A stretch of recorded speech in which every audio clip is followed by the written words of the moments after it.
Hello, ladies and gentlemen, and welcome to the Discriminating Gamer. Say, what did the kamikaze instructor tell his students? Now, watch closely. I'm only going to do this once. Ladies and gentlemen, today we're going to go ahead and take a look at Axis and Allies Pacific 1940, second edition from Renegade Game Studios.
We'll get back to the review in just a moment. I want to take a minute to ask you to check out my other channel, that is Cody Carlson, PhD, where we talk about history, books on history, military history. I even post some of my lectures for my classes on there. Please check that out. Please subscribe to that channel. And now, back to the review. In Axis and Allies Pacific 1940, second edition from Renegade Game Studios, players take on the roles of the various belligerents in the Pacific theater during World War II. Players take on the role of either the United States, which also controls the Chinese faction, the British or the Anzac forces for the Allies, or Japan for the Axis force. Now, I'm not going to go into terribly too much detail here. Axis and Allies is a game that's been around for a long, long time. I don't feel like I really need to get into the nuts and bolts of what you play, what's at stake here. But what I will do is comment on some of the basic gameplay and some features that make this one a little bit unique. So how the game plays is essentially each player at the beginning of their turn can purchase units, can buy units. They have a certain amount of currency called IPCs, which are tied to territories they hold on their board, but there may be also some additional objectives and goals which may bring them in additional IPCs at various times in the game. Players can go ahead, can purchase units, with those IPCs, then they engage in attacks. They set up all their attacks everywhere on the board where they want to launch an attack. They go ahead and they move their units. Now you have land units, you have infantry, artillery, mechanized infantry, tanks. You have air units, you have fighters, you have tactical bombers, you have strategic bombers. You have naval units, you have aircraft carriers, battleships, cruisers, destroyers, submarines, and transport units. So what you're doing is you're moving these things along the board. They each have kind of movement values. For aircraft, they have to be able to fight and land in a previously held zone. So you're going ahead and you are setting up everywhere you want to attack. Then you proceed to the roll-offs. Now each unit has kind of a number assigned to it. Like for instance, a battleship hits on a 4 or less, a strategic bomber on a 4 or less. But infantry only attacks on 1. It can defend on a 2 or a 1. But if you have accompanying artillery for the attack, that infantry can also attack it at 2. So there's some things there. Fighters and tactical bombers, they will attack at 3. But if you've got, for every paired fighter and tactical bomber, that tactical bomber can attack on a 4. So there's there's different little interactions you have with the units, but basically that's what you're doing. You're rolling so many die, depending on how many units you have, and trying to hit those specific target numbers or below in order to score hits. Once you score as the attacker, once you score a hit, the defender begins to remove their casualties, but they're not out of the game yet. They still get to return fire because combat is simultaneous.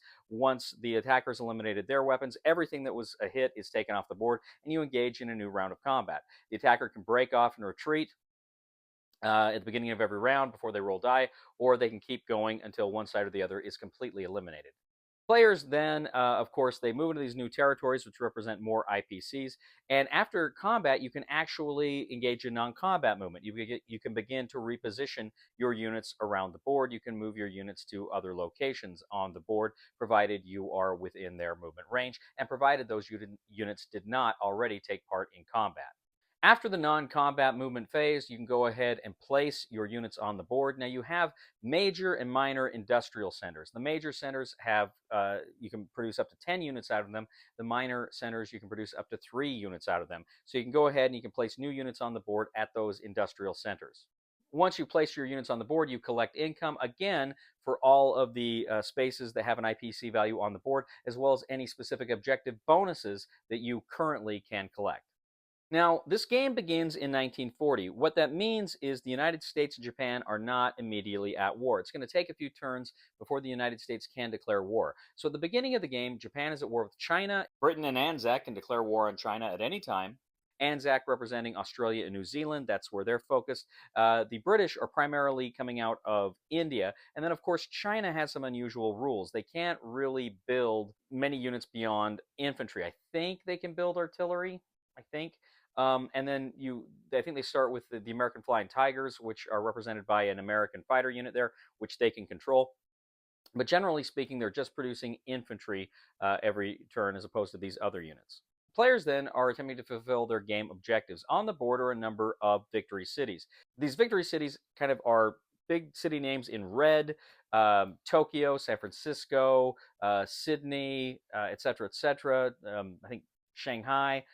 There's a number of these big victory cities. Now, the Japanese player needs to conquer, by the end of his turn, he needs to have 6 victory cities, and he wins the game.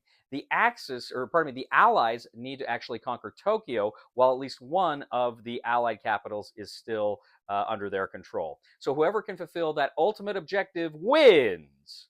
Axis and Allies, Pacific 1940, second edition.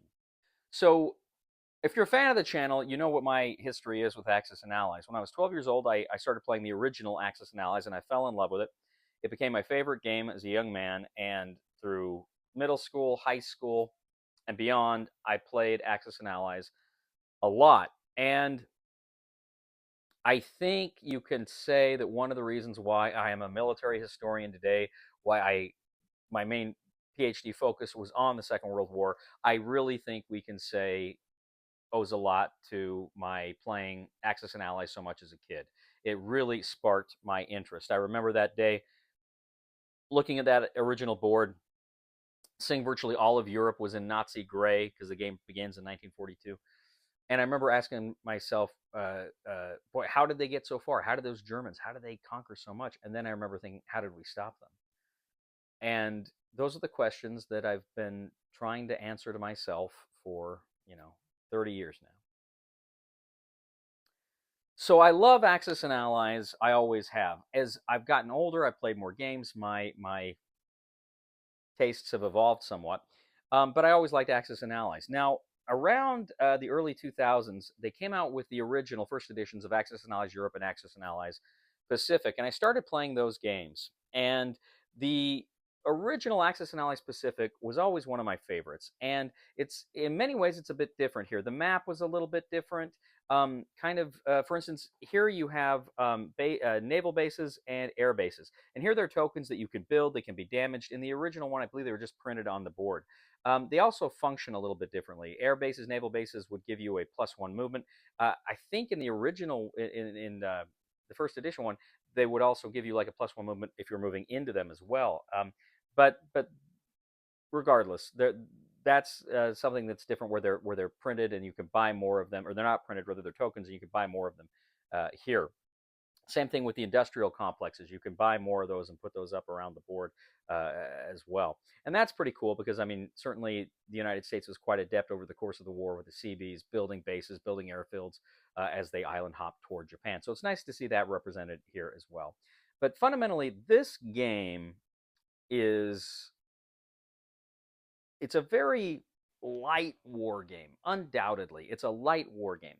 And yet it is so much fun. I recently played this game with my girlfriend Kim, and we sat down and we played it. She was Japan, I was the Allies, and it was really fun to see. I mean, she was really getting into it. As she's, Japan starts off really strong. It doesn't have to worry about the United States coming in for the first few turns, and she was just steamrolling. Right. Once I brought the United States online, we got into the war. I was very quickly able. I went in. I did some attacks that I just admittedly, I was quite lucky rolling at, and I was able to really neuter her naval power. At one point, she had no naval power on the board whatsoever. She had no ships on the board whatsoever. She'd spread herself too thin, and I was able to just pick them apart left and right. And that was at great cost to me, particularly to the British, who pretty much lost their fleet. But nevertheless, it was worth it because I'd completely gotten rid of her fleet. Subsequently, she had to build stuff, but it was too difficult for her to hold on to her empire. So it was. She ultimately conceded before I took Japan, but by that point, it was a foregone conclusion of what was going to happen. And that's true a lot of these games. You don't necessarily play it out until you meet the victory conditions, but until it becomes obvious one side is going to win the game. Now, my only real caveat with this game is you've got the IPC track along the top of the board. And it's difficult because in the original game, you actually had money. And what was nice is you'd collect your IPCs and you'd always have some left over. But here, you're supposed to just track your IPCs on that. And that is kind of lame because you're trying to keep track of what territories you have. Uh, and it's hard to do that if you're kind of fiddling with that and moving it up and down. So I decided I was going to start using kind of money in these games. I had coins from another game when I did Europe, and I'll have my review up for Europe in a bit. I actually used money, so I would track the IPCs where I am on the board, but then I would actually use physical coins from another game to kind of mark how much money I could spend in any given round. That worked out a lot better. But I love Axis and Allies. I love this, and I played one of my favorite game of all time now is War Room by Larry Harris, and Larry Harris, of course, designed Axis and Allies. Now he designed War Room, but I find that one thing that I've kind of occurred, and I kind of felt like maybe War Room killed Axis and Allies for me. But what I've come to discover is I really like playing War Room with a full 6 players, with a full complement of players. And I prefer these Axis and Allies titles more as just 2-player games because there's a lot of downtime. And, like the United States doesn't have a lot to do for the first few rounds other than just kind of building up a little bit. So I really think this is a great 2-player. You certainly can play it with more, but I think it really functions best as a 2-player. And I love it. I had a ball with it. I forgot how much fun Axis and Allies games can be. They're longer games. I'd say set aside 5 or 6 hours at least.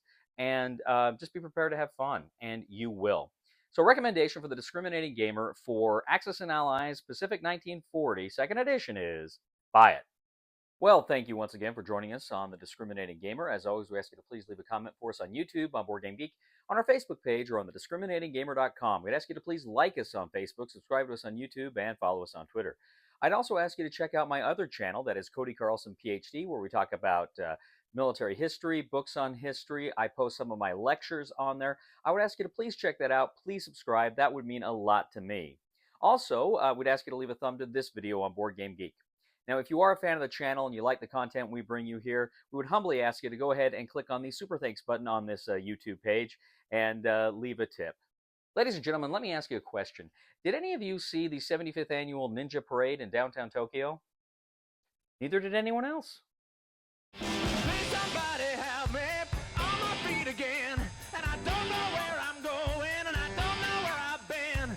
Please somebody help me on the solid ground. It's a long time, and I'll be dying. Once a year I wind up in the band. I get. Is that right? Yeah. So I'm gonna